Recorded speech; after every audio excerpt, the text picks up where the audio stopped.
Santé, loisirs, logement, énergie, mobilité ou encore finance, les près de 50 stands présents lors de ce salon 60+ organisé au Château des Lessines, mais aussi les conférences et les ateliers avaient de quoi contenter les visiteurs venus en quête d'informations. Qu'est-ce qui les intéresse, les plus de 60? Quelles sont leurs interrogations? Quelles sont leurs questions?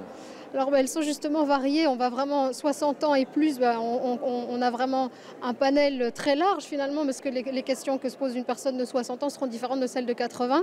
Donc on a vraiment des moments d'atelier qui proposent de réfléchir à comment anticiper mes vieux jours, dans quel logement je voudrais vivre, est-ce que je veux aller en maison de repos, quels sont mes critères, est-ce que je veux vivre plutôt dans un habitat intergénérationnel ou habiter avec d'autres seniors dans un habitat groupé.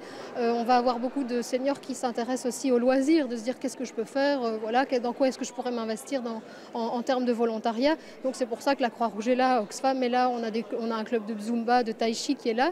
Et puis on a les questions aussi liées pour soi ou pour éventuellement un proche, comment adapter mon logement, quels sont les services de soins à domicile qui existent. J'ai un proche atteint de la maladie d'Alzheimer ou j'aurais besoin d'aller voir un psychologue. Donc on a des thématiques aussi plutôt liées à la santé. Donc finalement il n'y a pas une réponse unanime à la question. On essaye d'aborder d'être plurithématique pour essayer de couvrir les besoins, qu'ils soient pour son proche, pour soi-même si on a 60 ans, mais aussi pour si on est plus âgé et que des questions d'autonomie sont plus présentes. Voire aussi des questions liées à la fin de vie, des questions qui peuvent s'avérer plus nombreuses qu'il n'y paraît. Choisir sa sépulture obsèque, vous savez qu'on peut la faire, qu'on peut le choisir à l'avance, qu'on peut la faire enregistrer auprès de sa commune.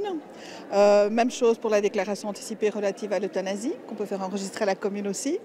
Même chose pour la déclaration relative au don d'organes. Même si chez nous, donc pour la déclaration anticipée relative au don d'organes, on est tous présumés être donneurs d'organes.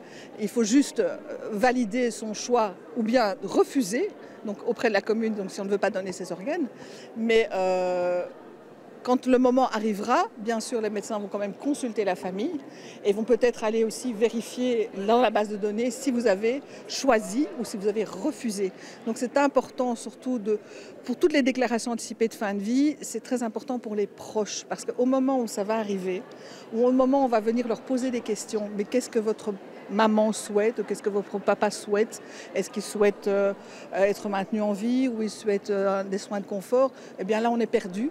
Et puis quand on a fait les déclarations anticipées, les proches peuvent se dire, oui, voilà, c'est ce que maman voulait aller dans ce sens-là. Et donc ça aide énormément les proches au moment où toutes ces décisions arrivent.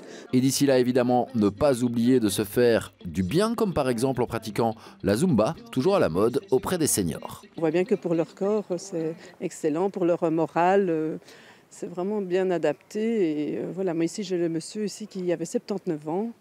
Il ne les fait pas, quoi. Vous voyez, on garde notre jeunesse éternelle en dansant. Je trouve que c'est bien. Voilà, moi je vois le sourire chez les gens et ça, c'est mon cadeau, quoi.